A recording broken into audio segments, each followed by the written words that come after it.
Hey boys and girls, Scotty the Redneck Canadian. Welcome to my channel, Scotty's Homestead University, where I try not to swear and offend liberals. Anyways, this little solar update, I don't know, solar update 18, 9, I don't know, umpteen we'll call it. I kind of lost track. Anyways, yeah, so I was just thinking the other day, like, I'm done, and it was like 60 days from the concept. So I took my little cabin here, little tiny cabin, completely off grid. It took me 60 days to do it from concept. So I want to take you through that and the two things that I changed that I wish I would have known at the beginning, so that you don't buy some stuff that you don't need or get frustrated. But anyways, so we had like a really bad ice storm here. I don't know, you can probably see that tree, like the damage a couple months ago. It's like beginning of July now. And the power was out, everybody was freaking out. But where I live, I'm near some hydroelectric dams, so they actually shut my power off. It didn't really go off. So I still had high-speed internet and everything. I mean, this is the craziest thing, man. These bugs are getting bad. Craziest thing, I live out in the bush, and I actually have like my choice of two different high-speed internets. I don't know. I'm not complaining though. So anyways, I was enjoying being off the grid and not having power. I mean, I get it. Everybody was whining because, you know, they're not used to it, and it really didn't bother me. So I thought to myself, I'm like, you know, I'm going to retire. I don't want to work anymore. I mean, not for other people like that. And like, I need to get my bills to a minimum. And I wonder if it would be possible to go solar and actually get off the grid. Now, I realize I'm like up in northern Michigan, like way up by the Mackinac Bridge, and the winter here, yeah. But I think my calculations are good, and I think I'm going to be able to do this with these 9 solar panels. So, and my real object of this experiment is I want to build way back in the bush, and I know they're going to want like $40,000 or $50,000 to run the power back there, and I'm just not going to pay it. So I wanted to see what I could do with these solar panels, and how far the technology had gone since, because I haven't really messed around with solar panels since probably like 2015, 16. So anyways, dude, it worked out way better than I thought. The technology is like amazing. And I want to show you the two things that I wish I would have known. So this is my old antique M998 Humvee, high mobility medium wheeled vehicle. That's what Humvee stands for. Anyways, all this military stuff is 24 volts. And so my thought was, well, hey, in the wintertime, if we got a bunch of snow and my batteries run low, I'll make my system 24 volts, because if you've been looking at solar, you can go 12, 24, 48. I think some of the stuff's 36, but you can basically go the 3, 12, 24, 48, right? I thought, well, it'll be cool because I got this massive generator in this thing. It's like at 20 volts, it's like, I think 200 amps, right? So I'll just use that to charge the batteries. Well, that was a mistake. So I ended up buying a 24 volt inverter that I might use, because I might use it with the Humvee if we go camping, if ever one day I finish everything around here and have time. So I'm gonna explain to you right now why you have to go 48 volts. Don't mess with 12, don't mess with 24, okay? Go straight to 48 volts. Just do it, and I'm going to show you why. It's a bad idea to run lower voltage, okay? So you want to run as high a voltage and low a current as you can, right? Watts are watts, you know, voltage times current equals watts. You see 1,000 watts here, even though this is a 70 amp charge controller, that it's 1,000 watts, and that's like half done. Here, the sun's coming out, right? You know, we're way past. There you go. It's almost pegged out. It's going to peg out at like 2,000 watts, right? So on the battery side, what I'm doing, I'm charging a new battery right now before I hook everything back up at 48 volts. But I wanted to just show you this. So this is going to max out at 2,000 watts. If we were running 48 volts, it'll max out at 4,000 watts. And I've got 3,690 plus watts of solar panels out there, because there's a little bit more because they're bifacial. I've heard hit like 3,800 on them, I think, once. So that's let me let this battery charge up, and then I'll hook up the full bank and I'll show you what I mean.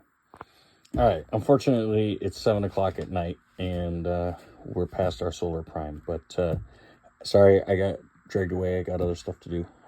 Anyways, so we're back running at 48 volts. Okay, when you can see, we're pulling 400 watts, but my little bar here is way smaller, right? Because we're pulling 6.6 amps right now. If this was running at 24 volts, it would be 13 amps. Okay, so that's where this charge controller comes in.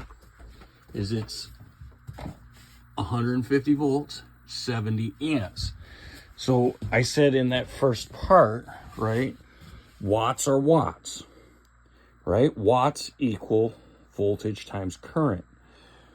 Well, if I can get 70 amps at 48 volts, it's twice the watts as what it is at 24, okay? And so this is why I'm telling you, don't mess with 12, don't mess with 24, just go straight to 48, okay? I know there's a bunch of stuff on Facebook, and I don't know if anybody uses Craigslist, but I'm sure there is, and eBay, that's 24 volts, and it's cheap, and that's why, because people have already made this mistake and figured this out. Okay, so let's go outside and let me explain this to you. Okay, so I'm standing at my cabin right now, and I haven't buried any of these wires because, you know, we're kind of sort of a little bit just out of the experimental stage, right? So what I've got is I got 3 sets of positives coming in, right? Because I have 1, 2, 3 solar panels in series, okay? Each one of these panels is like 33 volts, okay? The standard test condition voltage is like 38 point something, but they run about 102, right? So voltage wise, we've got 33, 33, 33. They're in series, so you add the voltage and not the current, okay? And they're about 13 amps. So we keep the current the same, and we've got 100 volts, okay? Which means that we've got 1,300 watts coming off of these 3. But I don't need a huge cable because I'm only pushing 13 amps through that cable, versus if I had 3 of them in parallel, I'd be 13, 13, 13, almost 40 amps going through there, and the voltage would only be 33, okay?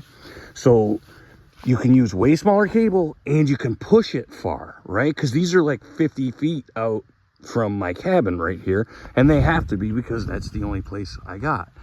Well, what I'm going to do, I'm actually going to move them on the other side of these trees where the road is over there, so that I never have to worry about cutting these maple trees down, actually, is what I don't want to do. So, yeah, the name of the game, if you're doing off-grid, is you want to bump up the voltage, okay? Moving amps is expensive. Moving amps requires big cable to move it a long distance, okay? You don't want to have to move a bunch of amps. You want to push it with more voltage, all right? So that's mistake number 1. Let me show you mistake number 2. All right, let's talk about mistake number 2. I apologize for the wiring. It is not going to stay like that. It's because I had to add that other battery and charge it up and all that fun stuff. So anyways, this here is a 4,000 watt Sun Gold Power split phase low frequency inverter. What low frequency means is this sucker is heavier than a boat anchor, because it actually, instead of a bunch of switches, well, I'm sure it's got switches too, but it's actually got big transformers in it, so it's really, really heavy. As opposed to this thing, which is a 24 volt, just 110, 5,000 watt inverter. Okay, I guarantee you, this thing will not outperform this thing.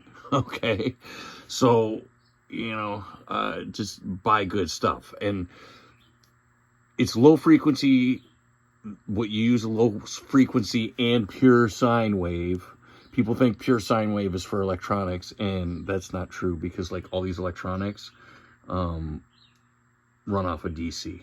Okay, there's your little box there's got a thing that switches it to DC. Pure sine wave is so that you don't mess up inductive motors, like the pump in your well, like the motor that runs the pump in your refrigerator. So and it's split phase, and what split phase means, apologize for the mess because I have to keep taking this apart. This is what I'm trying to tell you. Just do it this way the first time so you don't have to take your whole freaking cabin apart like a bunch of times. All right, so split phase. This is just like the pole. These here go to the pole because I haven't switched it off yet. But, and this is my interlock I made in a different video, okay? These are each 110 coming off of that split phase inverter, okay? So this is just like power coming from the street. You got one pole of 110, you got a second pole of 110, and then when you put those together, that gives you your 220, and this is the breaker here that goes to my well pump, okay? So if you got a deep well, you don't want a 110 well pump because it's just going to be inefficient and it's going to burn out on you, okay? And you don't want a cheap inverter. You want an actual pure sine wave with transformers so that you don't burn that pump out. So yeah, that was mistake number 2 that I made. I didn't even know like that they made split phase inverters. When I found that out, I was like, wow, no way. This stuff is cool, because I haven't messed with this stuff since like, I don't know, 2015 or 16. So anyways, let's go take a walk. All right, so, you know, I want to apologize because everything's still kind of tore apart in there. Loose wires and whatever. I'm going to tidy all of that up. I guess what you got to understand is switching to 48 volts, I had to get an additional battery because I had 3 in 24 volts in parallel. So I had to switch 2 in series, get an additional battery to put those 2 in series in parallel. That's going to give me 12,500 watts of reserve power. So, but then on top of that, when I had to switch that inverter from a 110 inverter to split phase, I had to like totally tear my cabin apart again. Okay, so I'm telling you, like, listen to what I'm telling you in this video. That's a 1.5 horsepower pump in my well, and it services both my cabin and my big pole barn that's back there, like 735 feet. I know, because I dug it with my backhoe, and I broke my backhoe 3 times when I did it.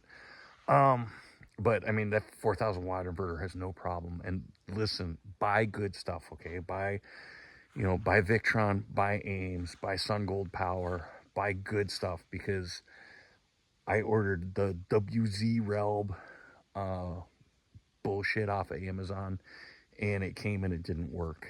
And you know, you get what you pay for. And when you're having to rip apart your stuff because the crap that you bought on Amazon for $400 instead of paying $1,200 for a Sun Gold Power or an Ames or Victron or whatever, something good, you're gonna wish that you just bought the good stuff. And listen, dude, like, it's July here, right? I really don't want to like have something go down when it's 25 below in January, because yeah, that would kind of suck. You know, my only worries in January that I want is, hey, do I need to go brush some snow off my solar panels? So anyways, all right, till next time. And I promise you, next time I'm going to give you a full tour of everything that I used and how it works in my cabin, and it's going to be done, and it's going to be cleaned up, and all the wires and all that crap's going to be all put together. So, all right, till next time, keep your sticks on the ice, eh?